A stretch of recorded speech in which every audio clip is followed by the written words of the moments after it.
much. Meanwhile, 20 minutes before the top of the hour, let's bring in Louisiana GOP Senator John Kennedy. Senator, first off, you have picked out something that not many people have put front and center but should. We put money aside as a country to build the border wall. Where is that money, and who is using it? Well, the money is there. President Biden refuses to use it, at least on the border wall.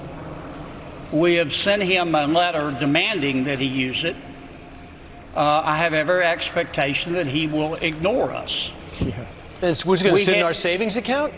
Yeah, they'll try to spend it on something else. Look, we had 100,000 people stream into our country illegally in February. Annualized, that's 1.2 million people. If that's not a crisis, it'll do till one gets here. These folks, we don't know anything about them. They're now in America, and they're not leaving. Why did this happen? Because President Biden believes in open borders. He ran a campaign signaling to the Central American countries and to Mexico that if they could make it to the border, he'd let them in if he won. And then on day one, he repealed all of the Trump administration practices that had secured the border. The Remain in Mexico program, the Safe Third Countries Agreement with the Northern Triangle countries, the border wall. And he did that intentionally. And then that's when the CZAR started. Now, he can fix this by just re-implementing the Trump administration proposals, plans that were working. If he doesn't know how to do it, he can call Secretary Chad Wolf. He hasn't done that. You don't have to be Mensa material to figure out that either President Biden or the people making the decisions, they believe in open borders. And it's part of their extremist militant agenda, along with, you know, the Green New Deal and free lattes for everybody. I know there are 40 Senate Republicans that wrote that letter with you, and y'all sent it to the Government Accountability Office trying to decide if he violated the law, because that $1 billion that's in that bank account Brian's talking about was voted on by Congress. You know, they're not even letting us go down and see these facilities. They're not letting Governor Abbott go into that facility in his own state to interview these kids to see if, or at least they're not letting him do it so far, to see if they were brought in by individuals that abused them and hurt them. KRISTIN Fisher, she works for Fox News at the White House, and she pressed Jen Psaki on why the media is being denied. Listen to this and we'll get your reaction. Okay.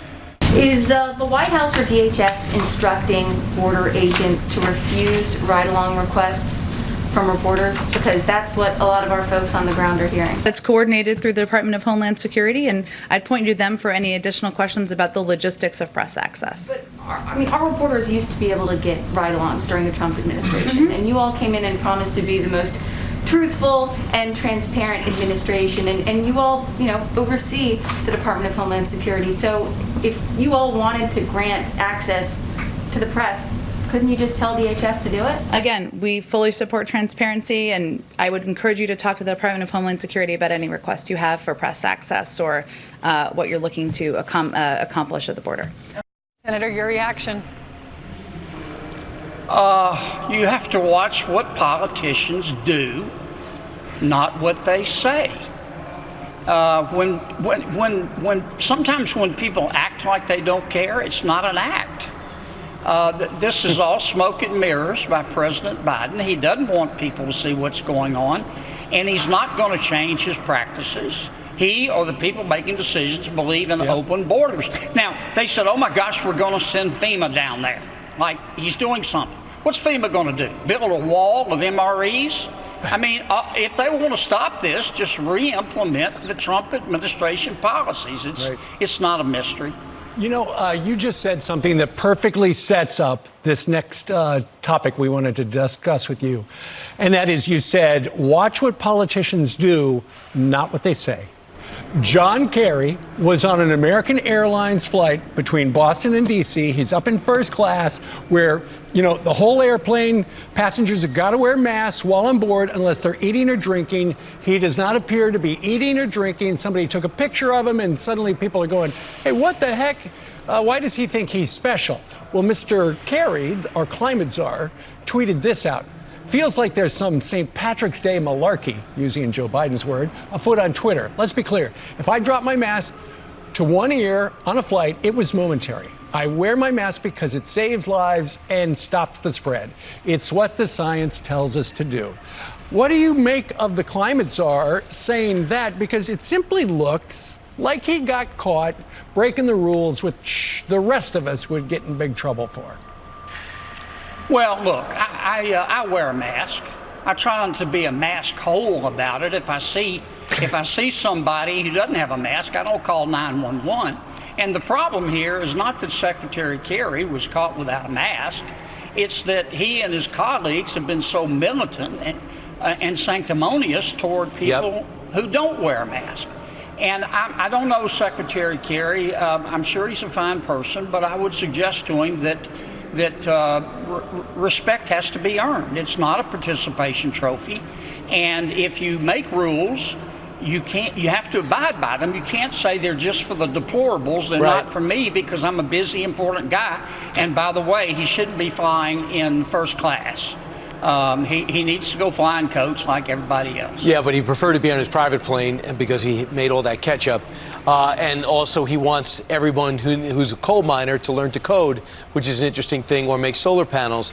Finally, the filibuster. It seems there's two immigration bills. You got this infrastructure bill. You have SR 40, HR 1, that is going to change the way we vote. These are all going to come out of the House into the Senate. They're not going to get 60 votes. How long can Joe Manchin hold out, or is there a plan B to get to a simple 51 votes to pass some of this left-wing agenda? Can you tell everyone at home what to look out for? You need to look out for what Senator Manchin and Senator Sinema do.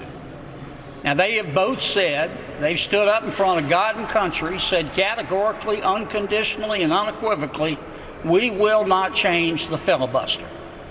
But they're being beat on right now like they stole Christmas. I mean, the entire radical wing of the Democratic Party, the White House, Senator Schumer, they're trying to get them to change their minds to make exceptions. They will either stick or they won't. I think they will stick. But there's another plan. There could be a plan C, and the C is pick and choose what to make simple majority. Can that happen? Well, it could, but that's a distinction without a difference. If Joe and Senator Sinema agree to that, they will have lost, frankly, all credibility. Okay. Senator, thank you so much for joining us. You bet. Thank you. See you soon.